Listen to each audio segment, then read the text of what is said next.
Assalamu alaikum Nazreen. This is Suhaib with the English commentary at the rate of UPM. Today I'm going to talk about interview of PPSC for the lectures of education, and the guest for today's talk is Mohammed Ghazanfar Abbas. He secured 14th position during the last time, and he is appointed as as a lecturer under PPSC, under Higher Education Department of Punjab. And let's talk to him. Assalamu alaikum Ghazanfar. वालेकुम सलाम। Sir कैसे हैं आप? ठीक ठाक हैं? जी बहुत अच्छे अल्हम्दुलिल्लाह। सर सबसे पहले तो आपका बहुत शुक्रिया कि आपने अपने कीमती वक्त में से टाइम निकाला, और मैं आपको बहुत मशकूर हूँ इस सिलसिले में। तो सर मैं सबसे पहले आपसे ये पूछना चाहूंगा कि बहुत आप शुक्रिया। आपने आपने इंटरव्यू जो पास किया था उसकी प्रिपरेशन कैसे की थी, और ये भी बता दें कि आपके रिटर्न में कितने मार्क्स थे, और आपने रिटर्न टेस्ट देने के फौरन बाद प्रिपरेशन स्टार्ट कर दी थी? जी as far as interview is concerned, मैंने जब रिटर्न कंप्लीट किया और देने के बाद एनालिसिस किया तो मैं इस अंदाजे तक पहुंचा कि भाई जो मेरा रिटर्न क्वालिफाई हो सकता है। In return I attempted 95 questions, 95 MCQs out of 100, and I scored 68.75 marks after negative marking in my return. And after calculating my academic, I went for interview. और इंटरव्यू की प्रिपरेशन मैंने return देने के next day से ही continuously start करे रखी, ताकि जो है उसमें गैप ना आए। और क्योंकि इंटरव्यू भी इंटरलिंक्ड होता है हमेशा की तरह रिटर्न के साथ, और हम ये जानते हैं कि भी हम लोग रिटर्न पे तो बहुत ज़्यादा एम्फसाइज करते हैं, मगर उससे ज़्यादा इंटरव्यू अहमियत का हामिल है। अच्छा, तो आपने ये रिटर्न के फौरन बाद तैयारी कर दी थी? आप इतने कॉन्फिडेंट थे कि आपका क्लियर हो जाएगा? जी, मुझे इतना लग रहा था कि मैं हो I studies for 4 years। I have started my studies for the subject of education since 2018। तो तब से स्लो एंड स्टडी लगे रहे हैं, तो मुझे उम्मीद थी कि मेरा रिटर्न क्वालिफाई हो जाएगा, तो इसलिए फौरन ही बाद मैंने इंटरव्यू की प्रिपरेशन स्टार्ट कर दी। जबरदस्त। अच्छा, गजनफर भाई मुझे ये बताएं कि आपका जब इंटरव्यू था तो आपने उससे पहले कोई एकेडमी वगैरह भी ज्वाइन नहीं की? आपने खुद ही सारी प्रिपरेशन? जी, मैंने एट होम ही प्रिपरेशन की थी। इंटरव्यू वगैरह के लिए मैंने कोई सेशन वैसे प्रॉपरली ज्वाइन नहीं किया था, मगर जो ऑलरेडी सेलेक्टेड लेक्चर्स और हेड्स थे जो स्कूल एजुकेशन डिपार्टमेंट में ऑलरेडी सर्व कर रहे हैं पीपीएससी के थ्रू, उनसे मैंने एक दो बंदों से जाके, सीनियर्स हैं हमारे, उनसे काउंसलिंग के एक दो सेशन लिए थे। उन्होंने मुझे आपका इंटरव्यू कहाँ पे हुआ था? जी, मेरा सेंटर मुल्तान था, क्योंकि मैं डिस्ट्रिक्ट भकर से करके वापस आया जा सके मुल्तान है रिटर्न के लिए, तो वहीं पर ही हमारे इंटरव्यू भी हुए थे। जबरदस्त। अच्छा गजनफर, ठीक हो गया, जबरदस्त। आप मुझे ये बताएं कि जब आप गए थे इंटरव्यू के लिए तो आपने क्या पहना था? शलवार कमीज पहनी थी या आप पेंट कोट थ्री पीस पहन के गए? अभी मैंने ड्रेसिंग की हुई है, ब्लैक टू पीस था मेरा। और जो इंटरव्यू का जो पैनल थे उसका हमें पहले मालूम हो, मींस के जो इंटरव्यू पैनल के अल्लाह बख्शा। अच्छा, आप आपसे सबसे पहला सवाल क्या हुआ था जब आप इंटरव्यू देने गए? कैसे स्टार्ट हुआ आपका? जी, डोर नॉक किया था, उसके बाद जब अंदर गए हैं तो उन्होंने बड़ा वार्म वेलकम किया था। खुद चेयरमैन साहब जो पैनल के इंटरव्यू के थे, उन्होंने मुझे कहा कि जी mister Ghazanfar Abbas please have a seat. तो थैंक यू कहने के बाद मैंने सीट ले ली, और प्रॉपर मतलब सीटिंग पोस्चर्स रखा मैंने, मतलब जैसे कैंडिडेट्स को हम भी अब को किसी किस्म की ऑकवर्ड सिचुएशन फील ना हो। अच्छा, तो मुझे मुझे मुजफ्फर ये बताएं कि आप आपसे उन्होंने इंट्रोडक्शन पूछा कि आप अपना इंट्रोडक्शन करवाएं, और उसके बाद फिर आपने कैसे अपना स्टार्ट किया? जी जी, बेशक फायदा हुआ है और मैंने बहुत ज्यादा लर्न किया है। मेरी स्कूल एजुकेशन डिपार्टमेंट में 10 साल सर्विस थी, 2012 से मैं था। अब अगर कोई ऐसा एस्पिरेंट बच्चा बच्ची जो कि चाहते हैं कि हम स्कूल एजुकेशन डिपार्टमेंट में प्राइमरी के, एलिमेंट्री के या सेकेंडरी विंग में हम पढ़ा रहे हैं और हम चाहते हैं कि बेटी हम ग्रो करें, तो उनको लाजमन ये जो सर्विसेज हैं उनका एज मिलेगा। अच्छा अच्छा, जबरदस्त। अच्छा जफर सर, मुझे ये बताएं कि आपके इंटरव्यू में टोटल मार्क्स कितने थे, और रिटर्न में डाल के आपको 14 बैड, इंटरव्यू में कितने मार्क्स लिए आप? इंटरव्यू में I just scored 72 marks out of 100। That's great. अच्छा तो मैडम ने यूं स्टार्ट किया कि आपने said yes ma'am. She said loss कौन से थे साथ टिक हुई या मुझसे गलती हुई कि मैंने उनको तो उन्होंने I think that was talking about his जी ठीक। जी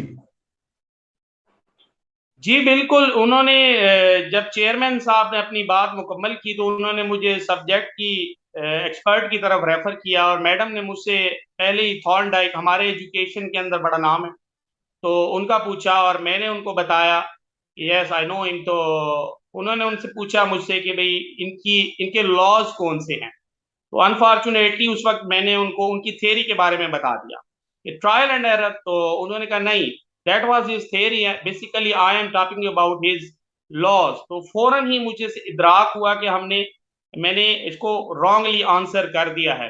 तो फौरन मैंने एक्सेप्ट भी किया कि yes ma'am you are right, I was his laws are that of readiness, effect and exercise. जो उसके 3 लॉज हैं मैंने वो बताए। तो चेयरमैन साहब ने बीच में कहा कि चले मुझे आप लॉ ऑफ रेडीनेस बता दें, वो मैंने उनको बताया। तो यहाँ से मैंने ये भी सीखा था इस पॉइंट से कि अगर हमसे गलती हो जाए तो हमें एक्सेप्ट कर लेनी चाहिए, बजाय इसके कि हम अपने गलत पॉइंट के ऊपर अड़ जाएं। तो बच्चे अगर कोई ऐसे आ रहे हैं तो अव्वल तो उनको टू द पॉइंट जो चीज आती है वही बतानी चाहिए, और गलत अगर है या नहीं आता तो गलत नहीं कन्वे करना अपना आंसर, सॉरी कर दें स्ट्रेट फॉरवर्ड। अगर गलती हो गई है तो उसको एक्सेप्ट करना बेहतर रहेगा। ठीक है। अच्छा सर, मुझे ये बताएं कि आपसे टोटल क्वेश्चंस कितने हुए और कितने क्वेश्चंस आपको नहीं आते थे जिस पे आपने सॉरी कहा? उन्होंने मुझसे तकरीबन 14 से 15 क्वेश्चंस किए थे। उस वक्त एक्चुअली मेरा जो स्पीकिंग की टोन है वो थोड़ी सी तेज है, तो मुझे लग रहा था कि मुझसे पूछे गए हैं, मगर my interview lasted only 5 minutes and 36 seconds. तो वो काफी कम दौरानिए का जो है 5 मिनट 36 सेकेंड का इंटरव्यू मेरा हुआ और मुझसे तकरीबन 15 से 17 सवाल पूछे गए। अच्छा, ये जनरली आप नहीं समझते कि जो इंटरव्यू होता है, ये हमने भी सुना है कि अगर इंटरव्यू आपका कम ड्यूरेशन का हो तो इसमें थोड़ा सा मसला होता है, तो आप थोड़ा सा घबराए नहीं है कि इतने कम टाइम में मेरा इंटरव्यू खत्म हो गया तो मसला ही ना हो जाए? जी ये हुआ था, जो ही मैं बाहर निकला और मैंने वॉच को देखा तो पता चला कि जी ये तो सिर्फ 5 मिनट 36 सेकेंड का है। तो for a bit of time I was just confuse कि ये बहुत कम टाइम लिया गया है, शायद वो मुझे क्लिक ना करें। मगर जो मैंने उनको जवाबात दिए थे, मैं दिली तौर पर वैसे मुतमईन था कि मैं अपनी तरफ से अच्छा देकर आ रहा हूँ। अच्छा अच्छा सर, मुझे ये बताएं कि दो चीजें हैं। एक है knowledge of the subject matter, जो बीएड वगैरह में ये चीजें पढ़ाई जाती हैं कि आप एज अ टीचर क्या करते हैं, और दूसरा है आपकी पेडागोजिकल स्किल्स। तो ये तो हो गया सब्जेक्ट मैटर से रिलेटेड कि आपके पास आपको कौन सी थेरीज का पता है या आपके पास नॉलेज कितना है। तो पेडागोजिकल स्किल से रिलेटेड भी आपसे कोई क्वेश्चन हुआ था कि आप बच्चों को कंट्रोल कैसे करेंगे, पढ़ाएंगे कैसे? तो बच्चा डल है तो उसको कैसे लेके चलना है? जाहिर है सारे बच्चे जो हैं वो क्लास में एक कैलिबर के नहीं होते, तो टीचर को तो सारे बच्चों को साथ लेके चलना होता है। तो ऐसा भी कोई क्वेश्चन हुआ था आपसे? जी वैसे डायरेक्टली तो उन्होंने कोई क्वेश्चन नहीं पूछा था, मगर चेयरमैन साहब ने एक क्वेश्चन मुझसे पूछा था कि how would you justify equity in education system. तो वहां पर मैंने उनको अपने एक स्टूडेंट की एग्जांपल दी थी। वो बच्चा डिजीज था, स्किन कैंसर था, तो मैंने उनको बताया कि जी मैंने उस बच्चे को फ्रंट बेंच पर बैठाया, क्योंकि वो एक तो स्किन का इशू था, गर्मी के लगती थी, दूसरा ये है कि उसको सुनाई कम देता था। तो उस तरह एग्जांपल मैंने दे के उनको, और बाकी भी वो एक्सप्लेनेशन दी थी ताकि उनको अपना इक्विटी का आंसर मैं जस्टिफाई कर सकूं। वरना डायरेक्टली उन्होंने मुझसे पेडागोजिकल स्किल्स या सिचुएशन हैंडलिंग का क्लासरूम में कोई ऐसा डायरेक्ट सवाल नहीं किया था। ठीक है, आपसे उन्होंने कोई डेमो भी लिया वहां? नहीं, हमारे मेल जो कैंडिडेट्स थे उनमें किसी से डेमो नहीं लिया गया। फीमेल जो हमारे बैच की देती रही हैं इंटरव्यू, उनसे डेमो लिया गया था। ठीक हो गया, ठीक हो गया। अच्छा, तो आपसे तकरीबन 15 क्वेश्चन हुए। ड्यूरेशन आपके इंटरव्यू की 5 से 7। अच्छा, इसका मतलब ये है कि कैंडिडेट्स को घबराने की जरूरत नहीं है। अगर आपका इंटरव्यू 5-7 मिनट का भी है और क्वालिटी इंटरव्यू है, तो even then you have good chance to be selected. ठीक। अच्छा, मेरा यस, बस। एक्चुअली देखिए हम में ये होता है। जी जी। जी, एक्चुअली हम में यूं होता है कि हम लोग जब जाते हैं तो हम कहते हैं कि जी मैंने सारे क्वेश्चंस के दुरुस्त आंसर दे दिए। जी जी। मेरा जो ख्याल है, शायद मैं गलत भी हूं इसमें, मगर जो मेरा ख्याल है वो ये है कि कैंडिडेट्स को दुरुस्त आंसर की तरफ नहीं जाना, बल्कि उनको सिचुएशन हैंडलिंग देखनी चाहिए। उनको आपके पास जो कंटेंट है वो क्लियर हुआ है, तो उन्होंने आपको टॉप के अंदर बुलाया है अपने पास। अब वो आपकी सिचुएशन हैंडलिंग, पर्सनैलिटी और कैपेबिलिटी को जाहिरी फेस टू फेस जज करना चाह रहे हैं। तो अब उनसे अगर आपके क्वेश्चंस ड्रॉप भी हो रहे हैं बच्चों के, एक सवाल गलत हो गया, सॉरी सर, दूसरा नहीं आता, सॉरी सर, तीन चार भी कंजेक्टिव अगर सॉरी हो गए, इट्स ओके। मगर उनको उस सिचुएशन के अंदर को हैंडल करना है, पजल नहीं हो जाना। तो बच्चों का जो सिचुएशन हैंडलिंग है, जैसे मैंने बताया कि अभी मुझसे पहला सब्जेक्ट का ही क्वेश्चन गलत हो गया था, थॉर्न डाइक का, मगर मैंने एक्सेप्ट किया। उन्होंने यही देखा कि सिचुएशन हैंडलिंग क्या है, ये कर लेगा कि नहीं। देखिए, उनको लेक्चर चाहिए बड़े उम्र के बच्चों को पढ़ाने के लिए। स्कूल एजुकेशन डिपार्टमेंट में उनको पता है कि छोटे बच्चे हैं, वो ज्यादा क्वेश्चनिंग नहीं करते, तो उनको ये देखना होता है कि भी ये शख्स ये सिचुएशन हैंडल कर लेगा कि नहीं। फॉर एग्जाम्पल, अब मुझसे इंटरव्यू थॉरली जो 5 मिनट 36 सेकेंड का इंग्लिश में लिया गया मुझसे, वहां पर हम चूंकि रेगुलरली स्पीकिंग नहीं है इंग्लिश, तो मुझे अल्फाज जमा नहीं हो रहे थे ताकि मैं अपनी बयान कर सकूं अपनी बात को। नतीजतन जब मैं उसमें थोड़ा सा ट्रैप होने लगा, तो मैंने उनसे इजाजत मांगी कि sir, may I switch to Urdu. तो वो टेबल के ऊपर बैठे हुए थे और उन्होंने पीछे होकर यूं कहा कि नो। तो कहने का मतलब ये है कि उन्होंने एक सिचुएशन दे दी मुझे, ऐसी कैंडिडेट्स को भी देंगे मुख्तलिफ को। तो वहां पर उन्होंने उसकी सिचुएशन हैंडलिंग स्किल्स देखनी है कि इसको अगर हम 17 में भेज रहे हैं इतने बड़े लेवल पर, वहां बीएस की क्लासें भी ये बच्चा पढ़ाएगा बढ़ाएगी, तो क्या ये इस काबिल है कि वो जज कर लेगा, चला लेगा सिलसिला। तो ठीक। मेरा नहीं ख्याल कि सवालों के जवाब देने से होगा, बल्कि वहां पर आपका एटीट्यूड देख रहे हैं, आपकी सिचुएशन हैंडलिंग देख रहे हैं, आपका प्लस कॉन्फिडेंस देखा जाएगा। प्लस आप ये कह कॉन्फिडेंस रहे हैं भी। कि वो जी आपकी कम्युनिकेशन स्किल भी देख रहे हैं कि आपको कम्युनिकेट करना आता है या नहीं आता। आप जी, सिचुएशन को हैंडल करने के साथ साथ कम्युनिकेट भी कर पा रहे हैं या नहीं कर पा रहे। तो आप ये कहेंगे कि बिल्कुल बच्चे जो है ऐसी बात। अपनी कम्युनिकेशन के ऊपर काम करें, अभी से प्रैक्टिस करना स्टार्ट कर दें। वहां पे आपका जो इंटरव्यू है वो both in English and Urdu हो सकता है। That depends on the question कि आपने रिस्पॉन्ड कैसे करना है उसको। स्टैंडर्ड तो यही है, बिल्कुल दुरुस्त। स्टैंडर्ड तो सर एक्चुअली यही है कि आपसे जिस लैंग्वेज में बच्चों से सवाल पूछे, उसी के लैंग्वेज में यूज करके उसको जवाब देना चाहिए। अगर नहीं आ रहा तो you can switch to Urdu, कोई इतनी बड़ी बात नहीं है। ठीक इसके है। अलावा आई टू आई कांटेक्ट रखना जरूरी है। तीन अफराद बैठे हैं, उनमें से जो आपसे क्वेश्चन पूछ रहा है उसी की तरफ आपने देखना है। फेशियल ठीक है। एक्सप्रेशंस खास तौर पर आपके बड़े कंट्रोल में हो। हाथ को ज्यादा नहीं हिलाना चाहिए। आपके जो ये राइट और लेफ्ट पर हैंड रेस्ट होते हैं, यहीं पर हाथ रखिए। हम लोग ज्यादा हाथ हिलाते हैं। आप ये इसके बता रहे हैं अलावा कि आप आप, sorry to interrupt you sir, मैं ये कह रहा हूँ, आप ये कह रहे हैं कि आपकी जैसे वर्बल और नॉन वर्बल कम्युनिकेशन, जितनी वर्बल कम्युनिकेशन इंपॉर्टेंट है कि आपके, राइट,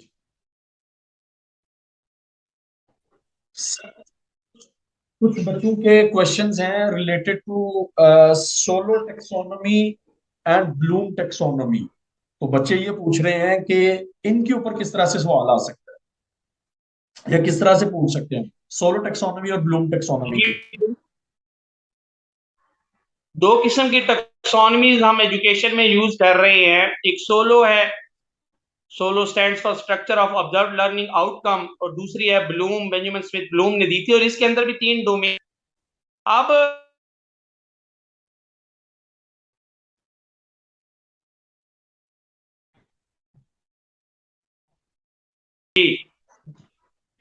जी सर, जी सर, आप सोलो और ब्लूम टेक्सोनोमी को इसके ऊपर सर क्वेश्चन कैसे आ सकता है, ये सवाल है बच्चों का। जी, बच्चों के लिए इसका जवाब ये है कि सोलो और ब्लूम के लिए आपसे ये पूछा जा सकता है कि हमारे जो एजुकेशन सेटअप है इसमें सोलो टेक्सोनॉमी कहाँ पर यूज हो रही है। और ये भी पूछा जा सकता है कि कौन सी डोमेन है ब्लूम टेक्सोनॉमी की जिस पर पाकिस्तान में ज्यादातर काम नहीं हो रहा, तो इफेक्टिव डोमेन है। तो ये 2-4 सवाल आ सकते हैं कि भाई सोलो किस लेवल पर यूज की जा रही है और कहां पर। तो इसका जवाब यही हो सकता है कि जो बोर्ड के एग्जाम्स हैं और पैक के एग्जाम है, पंजाब एग्जामिनेशन कमीशन जो ले रहा है, ये सोलो के ऊपर बने हुए आ रही हैं, यानी कि कंसेप्चुअल स्टडीज हो रही हैं, और उसी को हम परफॉर्मेंस को चेक करने के लिए। तो ये 2-4 सवाल हो सके आप कि हमारा कहां पर किस लेवल पर सोलो यूज हो रही है, ब्लूम की कौन सी डोमेन को हम ज्यादातर यूज नहीं कर रहे पाकिस्तान में। इसके अलावा ये भी पूछा जा सकता है कि सोलो स्टैंड फॉर व्हाट। ये राइट, 2-4 सवाल आपसे पूछे जा सकते हैं। अच्छा सर, एक और क्वेश्चन है, किसी बच्चे ने पूछा है कि उनका क्वेश्चन ये है कि एजुकेशनल पॉलिसीज जो भी रिसेंट टाइम्स में अडॉप्ट की गई हैं या ओवरऑल, तो पॉलिसीज के ऊपर भी सवाल हो सकता है, अगर हो तो किस तरह का सवाल हो सकता है, रिसेंट कोई अगर पॉलिसी आई है तो उसके ऊपर होगा या कैसे हो। एजुकेशनल पॉलिसीज के ऊपर क्वेश्चन कर सकते हैं। एक्चुअली इंटरेस्ट होता है एग्जामिनर का या इंटरव्यूअर का, तो वो उस पर पूछ सकता है। अब आपसे ये क्वेश्चन पूछा जा सकता है कि करंटली कौन सी national education policy in practice है। तो उसका जवाब हमने 2009 की एजुकेशनल पॉलिसी जो है वो इन प्रैक्टिस है। फिर आपसे ये भी पूछा जा सकता है कि 18वीं तरमीम 18th अमेंडमेंट के बाद कौन सी एजुकेशनल पॉलिसी पंजाब में हम लोग यूज कर रहे हैं।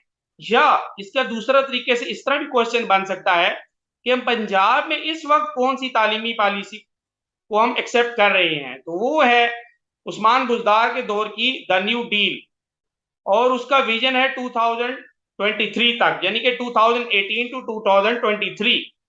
तो आपसे वो नेशनल एजुकेशन पॉलिसी की जब बात करेगा तो वो 2009 होगी। अगर आपसे वो अच्छा, अच्छा, 18th अमेंडमेंट के बाद की कुछ सर, पूछ रहा है तो वो आपने।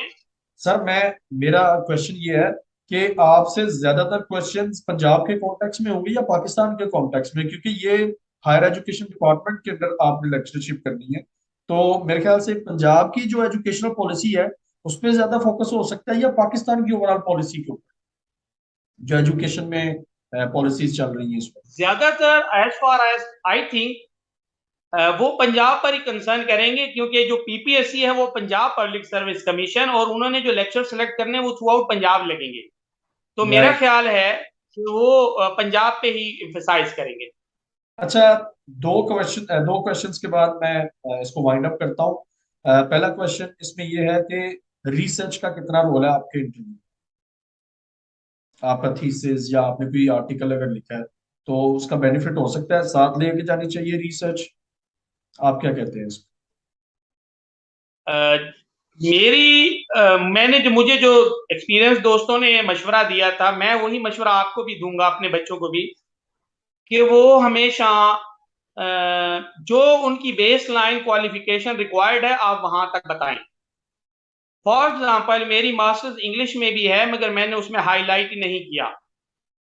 और इंग्लिश ही के अंदर मेरे एक दोस्त हैं और वो भक्कर सिटी के अंदर ही लेक्चरर हैं और उनकी एमफिल कंप्लीट थी मगर उन्होंने उसको हाईलाइट ही नहीं किया। अगर कुछ बच्चे इस हायर लेवल पर हैं, वो समझते हैं कि I can justify my thesis and MPhil और पीएचडी, तो जरूर उसको हाईलाइट करें, उनको एज मिल सकता है। मगर देखिए जो पाकिस्तान के अंदर हमारे पास एजुकेशन के स्टैंडर्ड्स हैं, हम उसके अंदर पूरे नहीं उतरते। हम एमफिल अगर कर रहे हैं तो हम just for sake of getting a degree, तो अगर हम वो रिसर्च थीसिस दिखा दें और स्टैट्स के कुछ भी वो हमसे पूछ लें कि आपने कौन सा फार्मूला लगाया था, तो फिर हम उसको जस्टिफाई करने के काबिल हों। अगर इस लेवल पर स्टूडेंट नहीं है तो उसको अपने रिसर्च थीसिस और एमफिल को बताने की जरूरत नहीं। अगर वो बहुत हायर लेवल कॉग्निटिव पे आ गया है तो फिर वो बता दे, इट्स गुड। राइट। अच्छा सर मुझे ये बताएं कि आपसे ये तो सारे क्वेश्चंस हो गए, आपके सब्जेक्ट और पेडागोजिकल स्किल्स आ गई। जनरल क्वेश्चंस किस तरह के हुए आपसे? कोई जनरल क्वेश्चन भी था? नहीं, मुझसे जर्नल या करंट अफेयर के मामले में उन्होंने कुछ नहीं पूछा। राइट। अच्छा, अब आखिर पे बच्चों को आप क्या मैसेज देना चाहेंगे, क्या एडवाइस करना चाहेंगे, क्या क्या थ्योरीज वो तैयार करें, कौन कौन से एरियाज हैं जिन पे वो खुसूसी तौर पे तवज्जो दें ताकि इंटरव्यू में उनके पास होने के चांसेस ज्यादा से ज्यादा हो सके? जी, नंबर वन के हम लोग रिटर्न पे बहुत ज्यादा तवज्जो देते हैं मगर उसके बाद जो एग्रीगेट बनता है तो उसके 50% मार्क्स हमारे टोटल में काउंट होते हैं। यानी कि अगर आपने 100 नंबर का रिटर्न दिया है तो उसके जो एग्रीगेट अब फाइनल मेरिट बनेगा तो उसके अंदर 50 मार्क्स काउंट होंगे, जबकि इंटरव्यू 100 मार्क्स का है और हम उस पर तवज्जो नहीं देते। तो हमें नंबर वन सब्जेक्टिव को इन डेप्थ पढ़ना चाहिए। उसके अंदर भी 3 फील्ड्स बहुत मेजर हैं। Number one philosophy, number two psychology और नंबर थ्री रिसर्च।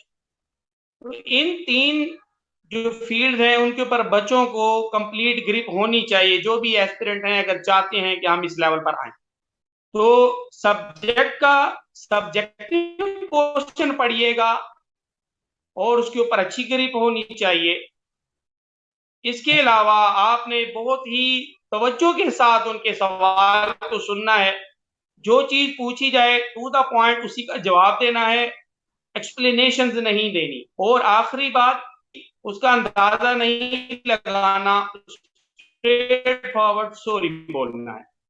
ओके। ये मैं सर आपका गाइडलाइन देना चाह रहा आपका जब इंटरव्यू हुआ था तो आपने, सर आप जब इंटरव्यू खत्म हुआ था तो आपको लग रहा था कि आप सिलेक्ट हो जाएंगे? हूं। जी जी, मुझे आवाज आ रही है। मैंने कहा सर आपका जब इंटरव्यू खत्म हुआ तो आपको लग रहा था कि आप सिलेक्ट हो जाएंगे? कितने परसेंट उम्मीद थी या खौफ था? क्या फीलिंग थी? एक्चुअली इंटरव्यू का प्रेशर इतना होता है कि हम 2 दिन से ना सो पाए थे और ना खाना खा पाए थे। तो मुझे बाहर निकलते वक्त पहले तो जहन से बोझ, और जब मैं ट्रैवलिंग कर रहा था, आउट पैक कर रहा था अपने डिस्ट्रिक्ट में, तो उस वक्त फिर मैंने एनालिसिस रास्ते में किया तो दिल कहता था कि शायद हो जाए। और मगर जब बाकी दोस्तों के भी हम इंटरव्यूज के बारे में सुन रहे थे तो फिर झटका लगता था कि जी इनका बेहतर हो गया और शायद मैं ना हूं।